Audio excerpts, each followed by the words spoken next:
How has the work ethic been so far for Chris and Caleb in practice? I think it's been amazing. I think obviously Caleb is one of these guys that, if you look out of your office or you walk down, he's always in here. Chris has been a guy that's, is a guy who's really learned how to work. I think, Coach Autry's been on a different planet with him in terms of getting him to understand what it takes, and he's delivered. And that's what's really cool. When, as an educator, coach, and you see a kid develop or change for the better, it could be in work ethic, it could be in nutrition, or how much sleep they get at night. It's the little things. That's really cool. And to see it, the basketball piece, and then see it transform and see it here is a pretty cool thing. You see guys come in like Chris and Caleb, maybe like everything offensively may have worked in high school. Like they go to the ring, they could shoot. Is it like hard for them to adjust, like maybe not everything working here? I think they've adjusted really good. I think they're both really good basketball players. It's interesting. In high school, you might get 20 shots and you might be 0 for 7 and you're still shooting a fadeaway on it. You get one to get going. In college, you might get 8 shots. And so the efficiency becomes different. The mindset becomes different. But what I've seen in practice so far is smart basketball players, willing to learn, and like they understand. It's not just like fade away like in high school. They were good basketball players. Caleb was a facilitator for his prep school team. Chris was a playmaker, rebounder. But they both play within themselves and within the system, which is really cool. Chris said he's working on his post games. That's what you've been working on him. No, he does a little bit, but he works with Coach Autry. Okay. Have you seen him developing well there? Oh yeah, he's like the guy's shoulder. He's like a freaking pterodactyl. Like he can grab the side of the backboard right now. And so when you got that size and you're 6'10" legit, and you got a 6'8" guy guard you, you get him deep post. It's hard to guard, and he's at the highest level. Guys, you're right. How has the development of a Boko been? Great. I think that's one of the great things that Chino has is he has rock. And Chino's a developing player. It took Rock years to develop. Big guys take years. Rock's been one of the best teachers in terms of helping him. And then plus, when you get a chance to go against Rock, who's so physical, such a great defensive player, and then Rock's that kind of emerging offensive player in the post, and then Chino gets to play at a high level every day. Now he's been hurt the first weeks of practice with his I don't even know if I'm allowed to talk, he hurt his leg. That kind of put him back, but I think he had a great summer. I think he's a guy, not going to compare him to Bai, I don't want to compare him, but could have an effect like a Bai defensively. He's an energy guy, can protect the rim, rebound physical, give you extra possessions. He's an intriguing guy. He's a guy that should help his team win.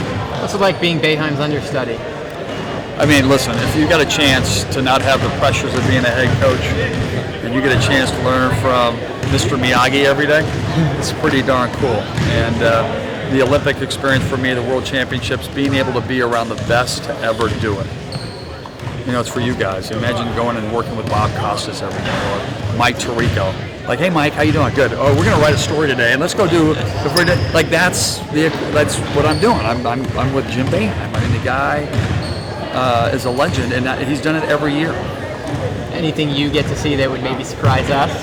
You know what? The one thing that's amazing that I've learned, and I'm a big reader, I like to study success, with Coach Boeheim and then being around Coach Day, is you realize there's a lot of different ways to do it. Everybody has their own different philosophies, so it's not just one way.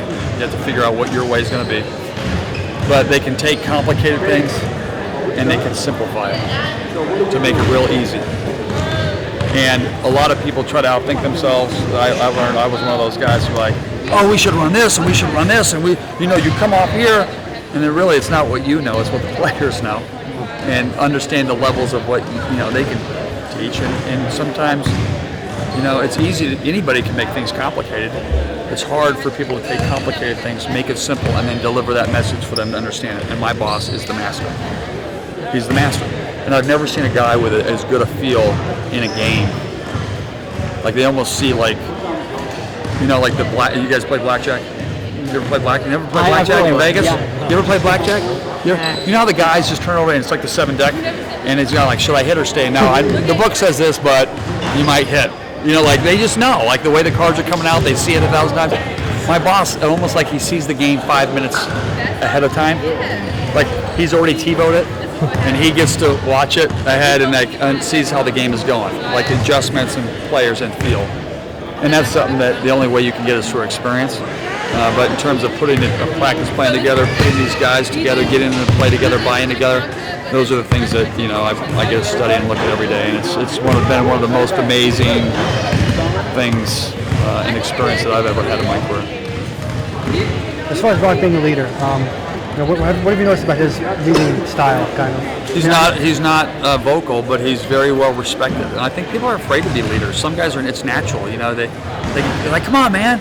But it's not just yelling at people, it's getting people together or going up to them and say, listen, keep shooting, man. You're a great shooter. You're going to make it. It's maybe taking a guy who's gotten yelled at, taking him aside and say, listen, I got yelled at a couple times. Trust me, coach, it's going to blow by. Let's get back in the gym. You're going to be great. We need you to win. It could be, hey, listen, you better clean up your locker because if they take this, I'm going to choke you. I'm going to take no. But Rock's got that personality that everybody really respects, loves. And so if Rock, I'm trying to say, Rock, have your voice, man. You got to be comfortable with your voice.